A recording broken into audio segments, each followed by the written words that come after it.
Big boss eviction കഴിഞ്ഞിരിക്കുകയാണ്. നമ്മുടെ Jishin Mohan wild card entry ആയിട്ട് വന്ന ജിഷിൻ മോഹൻ എവിക്റ്റ് ആയിരിക്കുകയാണ്. ടോട്ടലി അൺഫെയർ എവിക്ഷൻ എന്ന് ഞാൻ പറയും.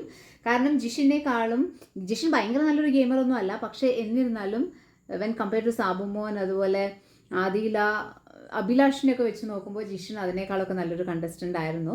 പിന്നെ വോട്ടിംഗ് പ്രകാരമാണ് എന്നൊക്കെ ഏഷ്യനെറ്റും ബിഗ് ബോസ് ഒക്കെ പറയുന്നുണ്ടെങ്കിലും അതിൻ്റെ ഒരു ട്രാൻസ്പെറൻസി നമുക്ക് ഇതുവരെയും കിട്ടിയിട്ടില്ല. അതുകൊണ്ട് തന്നെ ഈ വോട്ടിങ്ങിലൊന്നും ഞാൻ വിശ്വസിക്കുന്നില്ല.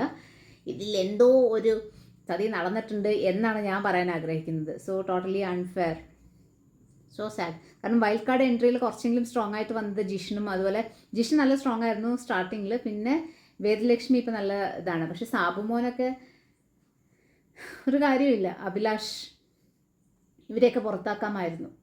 സോ വോട്ടിംഗ് ഉണ്ടെങ്കിലും കുറച്ചൊരു ജഡ്ജ്മെൻറ്റ് എനിക്ക് തോന്നുന്നു ഏഷ്യനെറ്റോ അതല്ലെങ്കിൽ ബിഗ് ബോസ് ഒക്കെ തീരുമാനിക്കേണ്ടതാണ് ഈ ഒരു ഇത്. അല്ലാതെ ചുമ്മാ അതിനകത്ത് ഒന്നിനും ഒരു ഗെയിമും കളിക്കാത്ത ആൾക്കാരെ നിർത്തിയിട്ട് നന്നായിട്ട് ഗെയിം കൊണ്ടുപോകുന്ന ആൾക്കാരെ പുറത്താക്കിയിട്ട് എന്താ കാര്യം? Seriously this is one of the request from ഒരു ഓഡിയൻസ് എന്ന നിലയിൽ, അല്ലെങ്കിൽ ഓഡിയൻസിൻ്റെ ഭാഗത്തു നിന്ന് എനിക്ക് പറയാൻ ആഗ്രഹിക്കുന്നത് കേട്ടോ. Totally unfair, so sad.